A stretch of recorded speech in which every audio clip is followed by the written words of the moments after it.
Good day, viewers. Welcome to another edition of the Daily Strange Stories. I'm John Brown. Our lead story for today. Angry Kelly Smith refuses to talk to her mom, fresh details about her revealed, and why she sold Joshlin to a Nigerian sangoma for 20,000 rand.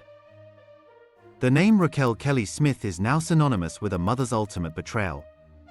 In the close-knit community of Saldanha Bay, South Africa, a chain of events unfolded, culminating in the disappearance of 6-year-old Joshlin Smith. The subsequent investigation and trial have exposed a disturbing narrative, one centered around Kelly Smith's alleged involvement in the kidnapping and trafficking of her own daughter. The Western Cape High Court heard allegations that Joshlin was sold to a sangoma for 20,000 rand, purportedly destined for Nigeria. This single accusation has cast a long shadow, demanding a closer examination of the facts and the background that led to this heart-wrenching situation. The life sentences handed down to Kelly Smith, along with her boyfriend Jacques Boeta Polis, and family acquaintance Steffi van Rijn, marked a somber moment. Yet, even as the legal proceedings reached a conclusion, the most crucial question remained unanswered: where is Joshlin? The community, united in grief and a desperate longing for answers, continues to grapple with the unsettling details that have emerged. Joshlin's godmother, Natasha Andrews, voiced the collective pain and frustration stemming from the silence of the convicted. Her words painted a vivid picture of Joshlin as a cherished member of their family, deeply loved and cared for.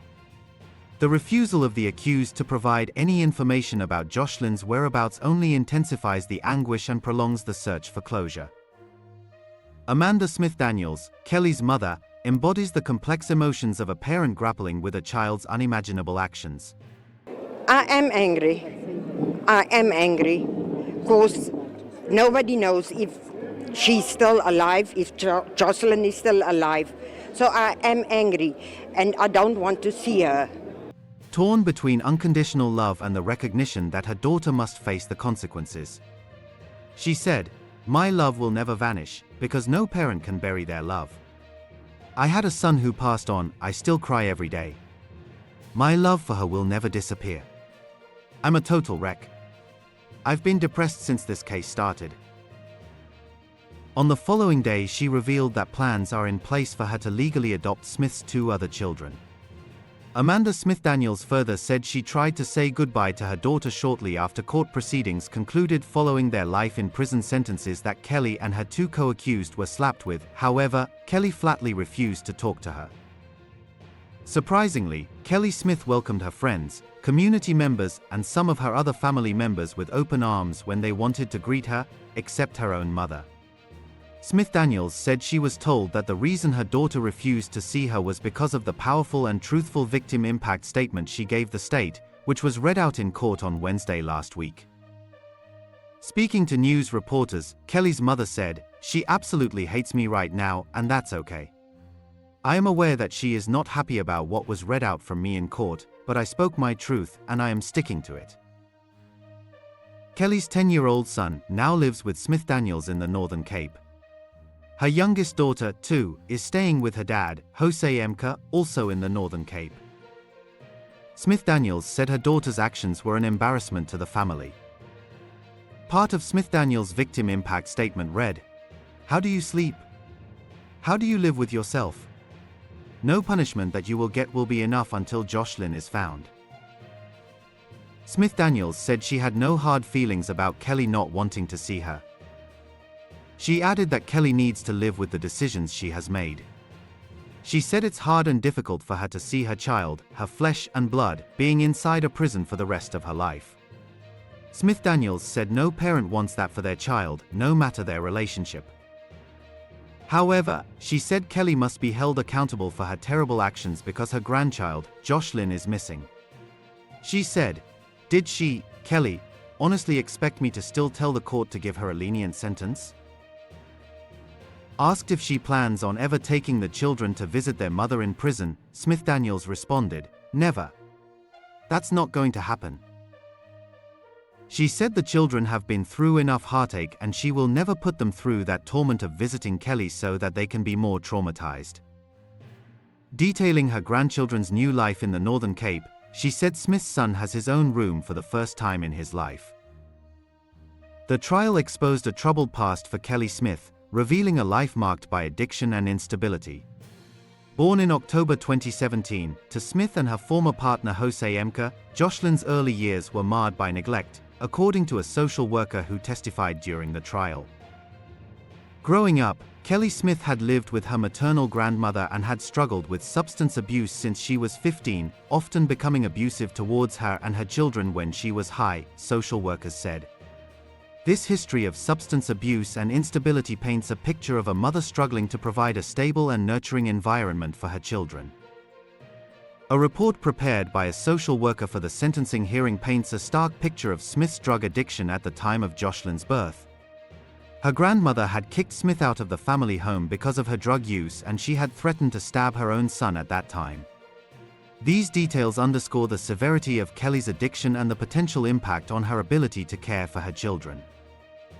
The judge noted that it took Smith 5 months to register Joshlin's birth, by law this must be done within 30 days, and had lived intermittently at a shelter for abused women. These facts highlight the challenges Kelly faced in providing a stable and secure life for Joshlin. When she went into rehab later on, family friend Natasha Andrews stepped in to care for Joshlin, and she and her husband had wanted to adopt her. She said she and her husband could have provided for her better than her mother, but the plans fell apart in 2018 as the parents wouldn't agree to it. Despite this, Joshlin often visited the Andrews family for weekends and school holidays and would go on trips with them. The clip shown in court on Wednesday of Joshlin laughing was from one of those holidays and formed part of Ms. Andrews' victim statement. These visits provided Joshlin with a glimpse of a stable and loving family environment, highlighting the contrast between her life with Kelly and the potential for a more secure future. She shared this and other photos of Joshlin playing with her own daughter because so many people don't know what Joshlin sounds like, she said. It was this and her description of her family's pain that sparked the greatest outpouring of emotion in the courtroom. Joshlin grew up in a corrugated iron structure, commonly known as a shack, located in Medelpo's informal settlement with her mother's partner, her brother and younger half-sister. The social worker's report described the shack as offering little in the way of privacy due to its highly restrictive living space. Kelly Smith did odd jobs to support her family, including part-time domestic work for Kelly Zeges, who lived with her family in a nearby neighborhood and paid her with groceries instead of cash. This was to make sure that she and the children have a plate of food, Ms. Zeges said during her testimony. Zeges' decision to pay Kelly with groceries rather than cash reflects a concern that the money would not be used to provide for her children's needs. Some witnesses did describe Kelly Smith as a good mother. Her sister told the court Joshlin was the spitting image of her mum when she was young. Despite the conclusion of the trial, the authorities remain steadfast in their search for Joshlin. Provincial Police Commissioner Lieutenant General Timbi Silipategile has affirmed that the investigation is ongoing, with every lead being pursued relentlessly. Testimonies presented during the trial revealed disturbing details about Kelly Smith's alleged intentions. A neighbor testified that Kelly had confided in her about plans to sell Joshlin to a traditional healer, who purportedly sought her for her eyes and skin. This chilling revelation offered a glimpse into the alleged motives behind Joshlin's disappearance and the dark path Kelly Smith was believed to have taken. Laurentia Lombard, a neighbor of Smith, testified that Kelly admitted to doing something silly and selling her child to a sangoma, a traditional healer. Lombard further alleged that Kelly offered her money in exchange for her silence, suggesting an attempt to conceal her involvement in Joshlin's disappearance. Adding to the disturbing narrative, Joshlin's teacher, Edna Mart, testified that Kelly claimed Joshlin was on a ship, inside a container, and they were on the way to West Africa, specifically Nigeria. Edna Mart revealed that Kelly had claimed a Nigerian man had contacted her and said Joshlin was being transported to West Africa. Kelly told Mart that the man told her to be quick because her daughter was already on a boat, inside a container, on the way to West Africa. Edna Mart, who described Joshlin as a very tidy and quiet student, provided a stark contrast to the image of a mother willing to sell her own child. Stephen Coetzee, a resident of Saldanha Bay and an evangelist, testified that Kelly Smith had allegedly planned to sell her children as early as August 2023 for as little as 5,000 rand. Coetzee recounted a conversation with Kelly in which she spoke of a bad family situation and her plans to have her children taken away. She mentioned waiting for people who were supposed to come to her, but they had let her down. She said that if they came this time and didn't have the full 20,000 rand, she would settle for 5,000 rand. Coetzee further testified that Kelly had made a chilling remark about an upcoming incident. He said she assured him that in January or February, Middelpos would look like a movie scene. He said she told him that he will see with his own eyes what will happen in Middelpos, Diasville. It will be like a movie, vehicles, pedestrians, people everywhere. He further revealed that Kelly said they will search but won't find anything because she will make the child go far away. The little that is known of what happened to Joshlin on the day she disappeared is thanks to Laurentia Lombard, who turned state witness. She had been at the shack smoking drugs with Apollos and Van Rijn at the time. Lombard's testimony provides a glimpse into the events leading up to Joshlin's disappearance and the alleged involvement of Kelly and the other accused. She explained that Joshlin, who had started school a few weeks before her disappearance, and her brother had stayed at home that day because they did not have clean uniforms. The children had been mainly left in the care of Apollos as Smith was in and out during course of the day, occasionally returning to smoke. This account paints a picture of neglect and a lack of supervision, creating an environment in which Joshlin's disappearance could occur. It is not clear exactly how or when Joshlin went missing, but the trial established it was sometime during the afternoon, but the preoccupation of most of the adults meant the disappearance was only reported to the police at 9 p.m. The delay in reporting Joshlin's disappearance raises questions about the adults' concern for her well-being and the possibility that they were attempting to conceal something. The social worker appointed to compile the report on the trio ahead of their sentencing described Smith as manipulative and someone who told bald-faced lies. It is therefore not a stretch to conclude that Smith is the mastermind behind the trafficking of her own daughter, he said. This assessment of Kelly's character supports the theory that she was the driving force behind Joshlin's disappearance and the alleged plan to sell her to Nigeria. According to reports, 632 children were reported missing last year and 8,743 over the past 10 years.